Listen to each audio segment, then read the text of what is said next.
Kaduna South Senator Danjuma Lal has accused Governor Nasir El-Rufai of Kaduna State of being architect of the violent clashes in Kashua Magani community in Kaguru local government area of Kaduna State, resulting to the death of over 50 persons. Senator Danjuma Lal, who made his position known during the Senate plenary, says El-Rufai being out of the state when the violence broke out was no excuse for the escalation of the violence to the current scale that has assumed. The matter on the Kaduna violence came up on the floor of the Senate following a motion sponsored by Senator Suleiman Unkuyi of Kaduna North, who expressed concern that despite the curfew in the state, the killing are still going on in different parts of the state. The Senate is invited to note the wanton killings which started earlier last week in Kasuam Magani, a suburb of Kaduna metropolis within the Chikun local government area of Kaduna State. Disturbed that there was ample need to draw attention of the Senate and the general public to the wanton destruction of lives and property that has been spiral in the last few days of the week, between last week till today. The Senate is invited to note the indiscriminate, senseless killings and insecurity that has pervaded Kaduna metropolis and environ, even with the curfew imposed 24 hours in town. The Senate is further to note that the curfew, while necessary to curb the excesses of the unwarranted movement of hoodlums around town, has failed to arrest the sporadic and incessant killings that has continued unabated, even as it is happening, or it happened yesterday night. Unkuyi in his motion lamented that adoption of a paramount ruler, the Angwan Adara Maidawa Galadima, in the heat of the violence, urging the Resh Chamber to prompt the Kaduna State government to ensure his safe release. In his contribution to the motion, the senator representing Kaduna South, Danjuma Lal, alleged that Kaduna Governor Malam El-Rufai is to blame for the wanton killing, lamenting that he left the state with no one in charge as he was away when the violence broke out. Lal fought El-Rufai call for payment of compensation for victims of the 2011 post-election violence. All the happenings in Kaduna State is caused by the governor of Kaduna State, because she's not putting all the necessary things in place. The responsibility, he leaves them all. And of course, anything that happens, he knows it and he pretends not to know. That's not supposed to be. Why should other people be suffering and other ones be pretending not to? It is not a must that I must vote somebody. I can vote somebody because I want that person. And if that person is not voted into power, should it be a reason for hating that person? So he's telling us that because Sarah Kaduna did not vote and he's trying to take revenge on them. That's supposed not to be. In their separate contributions, senators condemned the Kaduna killing, including Sam Ego, who called for the shutdown of the National Assembly to underscore the scale of violence in different parts of the country. We are deeply concerned in a state that is sensitively divided between Muslims and Christians. There is the urgent need for community leaders, religious leaders, and leaders of thought to rise to the occasion. Killings of innocent persons in the name of religion or ethnic identity is a serious threat not just to the peace of the people of Kaduna State, but the peace and stability of the country as a whole. Kasuwa Magani and many other communities in Kaduna State has in the last 20 to 25 years been faced with this kind of violence. The mindless killings is utterly condemnable. We must rise as Nigerians to fight those who are attempting to bring down the roof of our country, capitalizing on issues and problems that are of no consequences.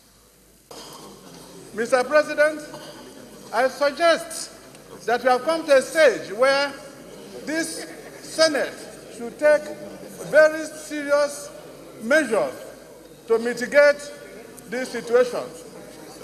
It is not good always to stand up and have 1 minute silence every time, and it cannot happen. I will suggest, Mr. President, if it is possible, can the National Assembly close to show the seriousness of the situation so that the government will know that they have a duty to address this unfortunate issue. The killing has become so much. Life has no meaning again. Hearing of killing doesn't make any sense again. Every day it is a daily occurrence. I suggest that this unusual situation requires an unusual approach. And the approach I'm suggesting, Mr. President, is that if government has failed to do anything and the police has failed to do anything, we should not be seen to not be doing anything. We should close and send a signal to the country, to the President and all the agencies that we at the National Assembly are not happy with the level of killings in this country.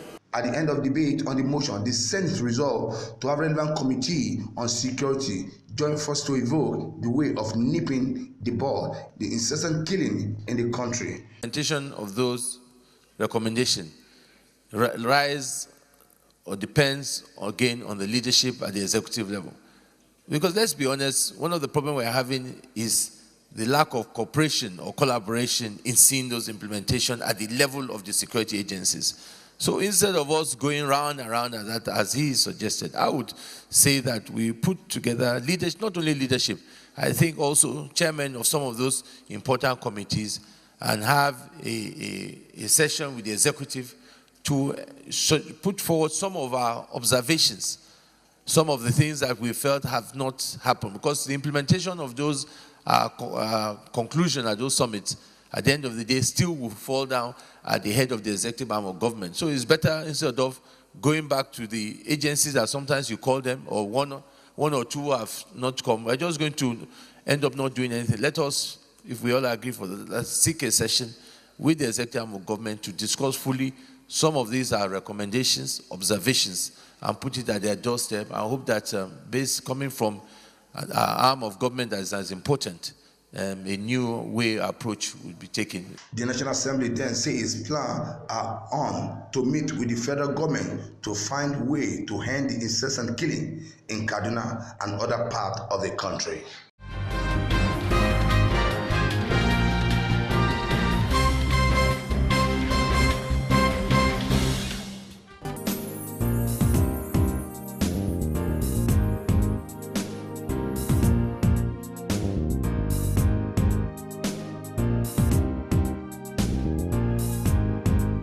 The Nigerian Senate has urged the Federal Ministry of Power, Work and Housing and Federal Road Maintenance Agency (FEMA) to quickly intervene to restore easy mobility of vehicles, citizens, goods and services throughout the affected area of Ogwadasa and Uturu communities and other communities across the country. Senator Ma Onwabua, PDP Abia North, who raised the issue via a motion his sponsors, lamented that many communities in the 5 local government areas of Abia North, Aroshuku, Afia Bende, Isuakwatu, and Umenechi are facing serious menace of gully erection, partly due to increased rainfall causing flooding. Abia State lawmaker raised concern that erosion could collapse the entire rural agricultural economy of Isiakwatu and Abia North, especially the community of Ugodasa and Uturu, with the consequent loss of valuable agricultural products and property, with the attendant result of food insecurity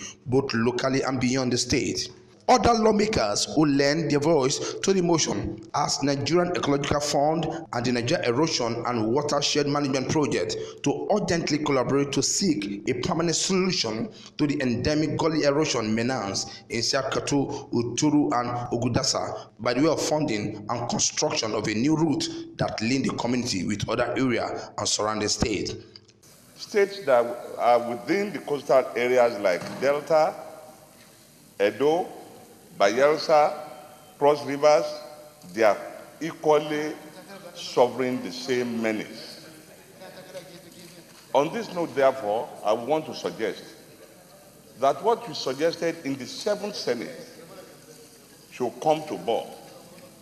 We should bring it to 4 right now, and that is ensuring that a proper audit of 4 erosion-leading areas in Nigeria is done.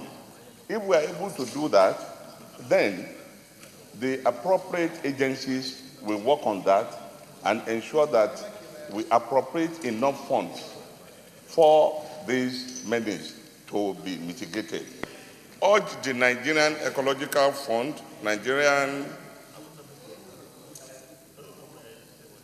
Erosion Watershed Management New Map, and Ministry of Environment to address other erosion menace in our coastal areas, including Lagos, Bayelsa, Delta, Edo, Cross Rivers, and other affected areas where there is this erosion menace. Upper Chamber also urged the National Emergency Agency, NEMA, to provide relief material to displaced citizens in the affected community of Uturu, Ugwadaza, as well as other erosion-affected community of the 5 local government area of Abia North.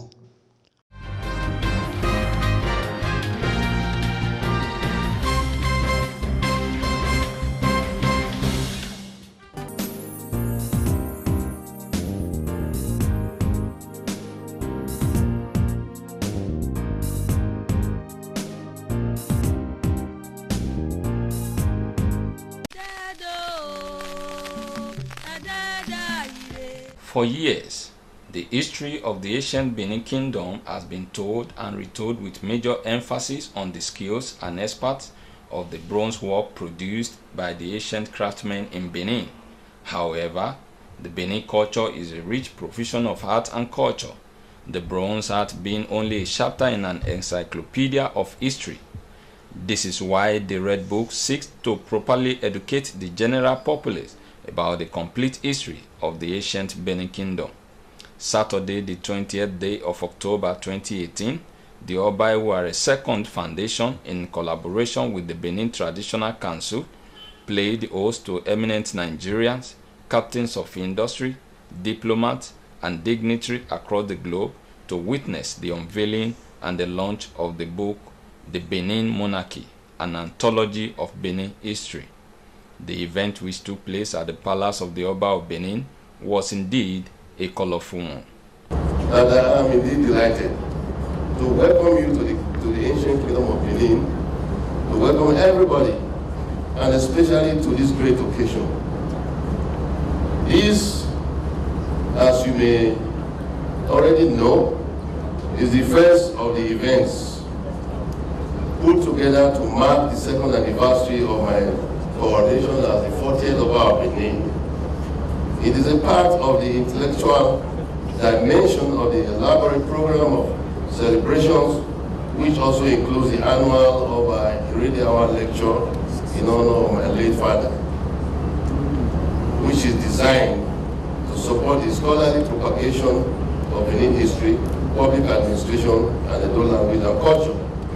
I want to thank everyone who has contributed to the success of not just the 2nd anniversary celebration so far, but also to our achievement as a kingdom in the past few years of our reign. This may not be the place for an elaborate account of our accomplishments, but I usually take every opportunity to express my gratitude on behalf of this great kingdom for the love and support I've enjoyed from far and wide, and in the present context from the distinguished ladies and gentlemen gathered here. The chairman of the occasion, former military head of state, General Yakubu Gowon, GCFR, talks about his outstanding relationship with the Benin Kingdom.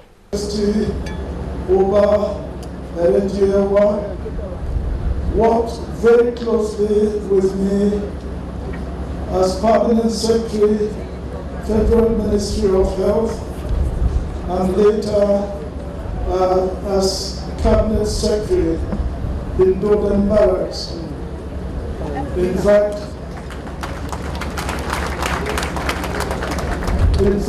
he was part of that federal government team at the historic peace talk in Nairobi, Ghana. And you may probably remember it was on Nairobi we stand. But why are we laughing? Way beyond government, and we remain in touch all through his reign as Oba of this unique kingdom.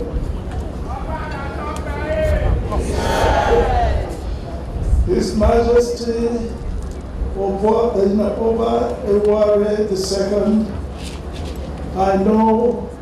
I can tell you this, I know as a child, as a young man himself, and his younger brother that I met here today. Edo State Governor, Mr. Godwin Obaseki, eulogized the Oba of his fatherly role and immense support he constantly gives to his administration and for ensuring peace in the land. The state governor also promised to repatriate some of the Benin artifacts from Europe and to also build a befitting museum as gifts to His Royal Majesty.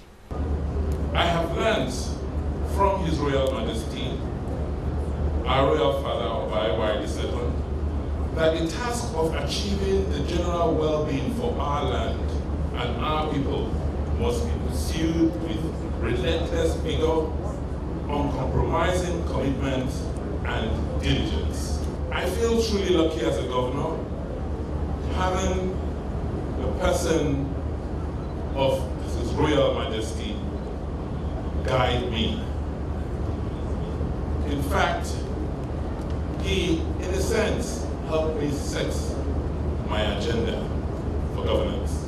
This pronouncement of his, which we later backed up with law, today has had a significant impact in terms of the peace and tranquility in our state. Omogo Opuya Oba Osa Okumbo, who's popularly known as Captain Osa, who is the executive producer of the book, extolled the sterling qualities of the rich Benin Kingdom and how he came about the idea and inspiration that gave birth to the book. I'm indeed very grateful to God and our ancestors for finding me worthy to stand before you today in this our ancestral ground. I also want to thank our highly revered monarch, Omonoba Nedos, Uko Apolopolo, Oba Eware II, Oba Atokbe, for giving me the opportunity and privilege amongst his very numerous and eminent, prosperous children, both at home and in diaspora, to play this very important role, to be keyed into this very important role of being the executive producer of the past Because I believe that is the past that makes the present and the future. I believe that a man that does not know or recognize his past and does not look back does not appreciate the present and does not even have an idea about what the future is supposed to be like. Parents always told us, don't spoil my name. There were goodwill messages from the former President of the Federal Republic of Nigeria, His Excellency Dr. Goodluck Ebele Jonathan, GCFR, and the immediate past governor of Edo State, and the present national chairman of the All Progressive Congress, Comrade Adams Aliyu Oshiomhole, among others. That each time I've had the privilege of discussing issues about Nigeria, our president is always fond of very good memories of the outstanding qualities of the institution of the Oba and of Iredia, with whom he has had some working experience. So for us as Benin people, as a government, you are not just the Oba of Benin, you are the father of every son and daughter of Edo. Sisters, today's a special day. We've been told that we're here for 3 programs. First, the second anniversary of the Oba's reign, then his birthday, and launching the Red Book. And these 3 programs are somewhat linked, and you can't separate them. So we have to congratulate Oba Ewari II for these 3 great events today. And when we talk about the history of Benin, as someone from the South, the Benin Kingdom made all of us proud. I'm repeating these things, I'm recounting this for you to know the importance of reaching out to one another, to understand one another, and to work with one another for the sake of our country. We are all one people, created by God Almighty, in different environments, different religions, different ethnicities, but we are all human beings first. And I believe we should continue to work hard to strengthen that relationship. Today we are here on a very special day, launching of a history, a historical book which is very important because we must preserve our history. We must tell the world what our history is, not for others to tell us what our history is. The event later shifted to Ugoneki, where the Benin monarch performed the groundbreaking of Satellite Town to build low-cost housing estate with modern facility like golf course, a school, church and mosque, an hospital, a mini stadia for sporting activity, restaurants, shopping center and event center. All these are put together to encourage agribusiness and industry at the satellite town that will snowball into economic development of the Benin Kingdom. Adeniyi Fetayo reporting for Ben TV.